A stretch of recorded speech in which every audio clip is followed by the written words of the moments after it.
Halo sahabat sekolah, salam semangat luar biasa. Berjumpa lagi dengan saya Kak Dimas di channel sekolah, channel belajar online.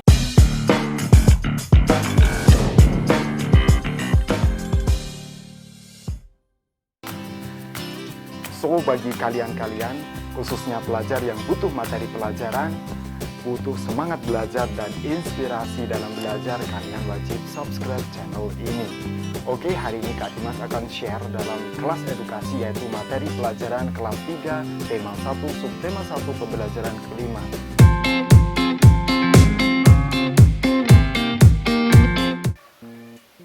Oke, melanjutkan pembelajaran kemarin, silahkan kalian perhatikan gambar berikut ini. Nah, ada 4 macam gambar, itu adalah gambar seri. Kita amati satu persatu. Gambar 1, mereka, anak-anak tersebut sedang bermain apa? Bermain lumpur sebenarnya ya, lumpur, pasir atau tanah. Kemudian yang kedua, mereka sedang makan ya. Edo itu kelihatannya ya, Edo mau makan apa itu? Tetapi teman satunya cuci tangan. Tapi Edo tidak cuci tangan, langsung makan. Kemudian yang ketiga, Edo merasakan sesuatu yang tidak enak dalam tubuhnya. Gambar keempat, ternyata Edo sudah terbaring sakit. Nah, bagaimana alur ceritanya? Siapa yang tahu alur ceritanya? Kalian boleh ceritakan di kolom komentar dari alur cerita gambar tersebut. Oke, sahabat sekolah, saatnya kita belajar tentang aturan sebelum makan. Aturan sebelum makan. Salah satu ciri makhluk hidup adalah tumbuh. Untuk bertumbuh, makhluk hidup perlu makanan dan air. Makanan yang baik untuk pertumbuhan adalah makanan yang bersih dan sehat. Kebersihan makanan juga akan mempengaruhi pertumbuhan. Jika makanan yang kita makan tidak bersih, kesehatan dan pertumbuhan kita akan terpengaruh. Salah satu cara menjaga makanan agar tetap bersih adalah dengan menutup makanan. Hal ini perlu dilakukan agar makanan yang kita makan tidak dihinggapi lalat atau hewan lainnya. Makanan yang dapat menjadi tempat lalat bertelur yang menyebabkan makanan menjadi kotor. Nah, selain menjaga kebersihan, kita juga harus berdoa sebelum makan. Berdoa untuk berterima kasih atas karunia yang diberikannya. Makan sesuai kebutuhan, menjaga kebersihan makanan, serta berdoa sebelum dan sesudah makan merupakan contoh sikap bersyukur. Sikap bersyukur merupakan pengamalan sila pertama Pancasila, yaitu ketuhanan yang Maha Esa. Jika kita sudah makan sesuai kebutuhan, menjaga kebersihan, serta berdoa sebelum dan sesudah makan, berarti kita sudah melaksanakan sila pertama Pancasila. Berdoa juga menunjukkan sikap berterima kasih kepada Tuhan. Selalu berdoa sebelum dan sesudah melakukan kegiatan juga merupakan contoh pengamalan sila pertama Pancasila.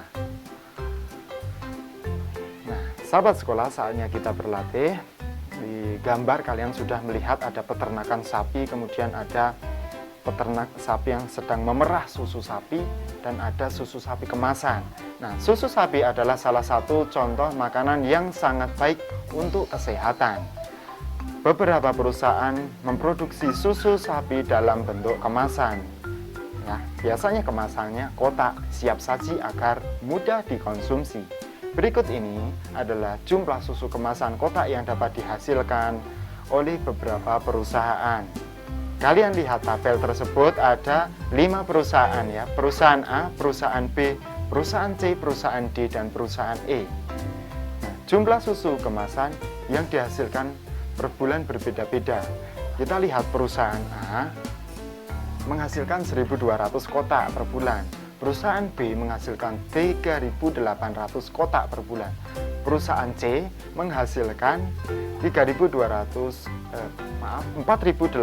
kotak.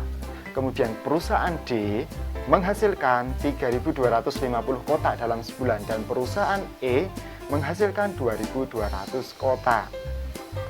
Nah, sahabat sekolah, berdasarkan daftar tersebut, selesaikan beberapa soal berikut ini. Soal yang pertama, manakah perusahaan yang menghasilkan susu kemasan kotak paling banyak setiap bulan? Yang mana? Tabel kita lihat, yang paling banyak yang apa? Iya, benar sekali. Yang paling banyak menghasilkan susu kotak setiap bulan adalah perusahaan C dengan banyak 4.800 kotak setiap bulan. Kemudian pertanyaan yang kedua, manakah perusahaan yang menghasilkan susu kemasan kotak paling sedikit dalam satu bulan? Yang mana? Iya, benar sekali. Adalah yang perusahaan A, karena hanya menghasilkan 1.200 kotak. Ini paling sedikit di antara perusahaan yang lainnya. Oke sahabat sekalian, kita lanjut ya. Nah, saatnya kita belajar penjumlahan. Contoh, berapa jumlah susu kemasan kotak yang dihasilkan perusahaan A dan D? Nah, permasalahan tersebut diselesaikan dengan cara penjumlahan. Penjumlahan adalah tambah-tambahan ya, plus ditambah. Penjumlahan dapat dilakukan dengan cara susun ke bawah. Letakkan bilangan sejajar sesuai nilai tempatnya, lalu jumlahkan sesuai kelompok. Bagaimana caranya? Ada yang sudah bisa? Nah, begini ya, cara menyelesaikan. Perusahaan A menghasilkan 1.200 kotak. Kemudian perusahaan D menghasilkan 3.250 kotak. Jumlahnya semuanya A dan D berapa? Dijumlah. Dijumlah itu bisa disusun atas dan bawah, kemudian dikasih garis, ditambah, dan diurutkan penjumlahannya. Di gambar sudah kalian lihat, 1.200 ditambah dengan 3.250. Mulai dari belakang ya, 0 ditambah 0, 0. 0 ditambah 5, 5. 2 ditambah 2, 4. Dan yang paling depan 1 ditambah 3 sama dengan 4. Hasilnya adalah 4.450. Nah, sahabat sekolah, akhirnya kita sampai di penghujung.